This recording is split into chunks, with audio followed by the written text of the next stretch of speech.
Hello guys and welcome back to Total Crypto for another Coq Inu video.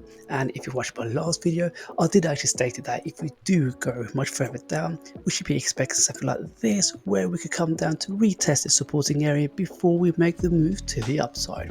However, I was a contrarian even to myself in that video, because I also said if we do see a confirmation going down, we should wait for this area there.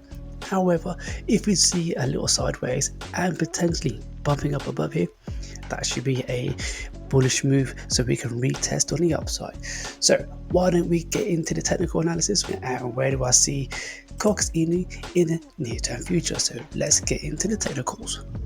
Hello guys and welcome back to Total Crypto for another Coq Inu video.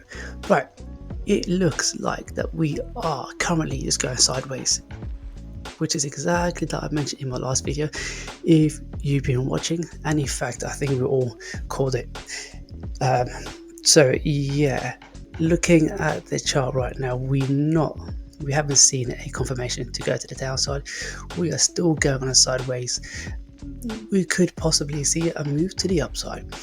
We just need to see a breakup from this area there to give me a stronger confidence that we should head away back up to this region. If that was to happen, you could be looking for a possible around about 31% or 32% move to the upside. That would be great. So I'll be hoping for, well, not hoping, it's more probability that once we do break up from here, we should be pushing from the upside. In fact, after you measure that correctly, let's measure it from the breakout point from here all the way to there. So that's about 27% move to the upside. That is still pretty decent trade to have. So if you are an intraday trader and you like to do leverage trading, you can leverage up with this trade, but be careful guys. I wouldn't recommend leverage trading because it can be very risky, especially if you're inexperienced. However, if you are experienced, have at it. So that is the short-term bullish technical analysis. Still, we could see a move to the downside. If we do break down below this level here, then this could be playing out before we see a retest back in that support, before we make this move to the upside. And if I trade anywhere down here, I'll be looking for something like this, where we see a smaller candle followed by a bigger green candle. I'll be entering straight after this candle for a possibility of us bursting our way to the top up here. And that would give us a potential, look at that guys, look at that, that's 92% to the upside. That's only if we do come back down here.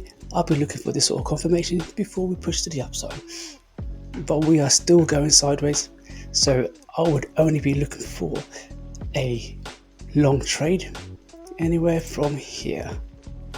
That's the second that we do break up from this zone. Right guys, so that's your intraday trading side of Coq Inu. But what about if you're a hodler and you want to stay away from trading, or at least from intraday trading? If that's the case guys, you can still load up quite a lot of your Coq Inu bag by loading up anywhere across over here, because it looks like we could be going sideways, so that could be a perfect accumulation area in order for you to see a lot more bigger moves to the upside, just accumulate more here. Of course, whenever we do drop down, remember your aim of the game is to always accumulate more of Coq Inu bag before we actually push up to the upside. So your strategy is so much more easier as opposed to intraday trading, because you've got to be very meticulous in terms of where you enter. But whereas if you are a hodler, hodl your way from here, add more to your bags, and also add more as we are coming back down into this area. So why don't we get into the prediction of Coq Inu? If you go check out my last video, I have stated exactly where I reckon we could end. However, I might as well show it in this video as well, just so we can all keep on top of all the relevant information that I've been dishing out for videos on Coq Inu. Going to bring out the magical, oh, hang on a second, that's the wrong button. I don't know why I keep doing this, I'm being a bit of an idiot. Alright, so why don't we bring out the Fibonacci retracement tool.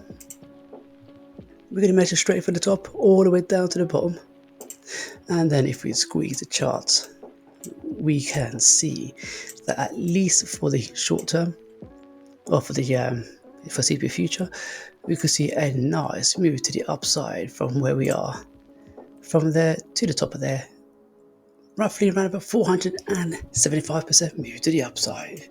However, I reckon we do a lot more than that. My ultimate prediction for Coq Inu still remains at a half a cent. So if we go up and look for the half a cent mark, we're getting closer, and closer. Here we are. Okay, so for that half a cent mark, we could be looking at 113% move to the upside. Wow, well, yeah, guys, that is an incredible move to the upside. So, guys, what do you reckon? Are we going to meet this prediction of 113% move to the upside? If not, leave that into the comments. Or where do you reckon Coq Inu will end up? If, as long as we see like a lot of burns coming in for Coq Inu, that could be the sort of price target that we could quite possibly meet in this bull season. However, this is just my prediction for the coin. Otherwise, if you do find my channel useful and informative, what are you waiting for, guys? Do me a favor, give me a like, subscribe, hit the bell notification, and if you haven't done so yet, let me point you to the direction where you should subscribe to my channel. And if you haven't seen my last video, click over here and I'll see you all in the next one.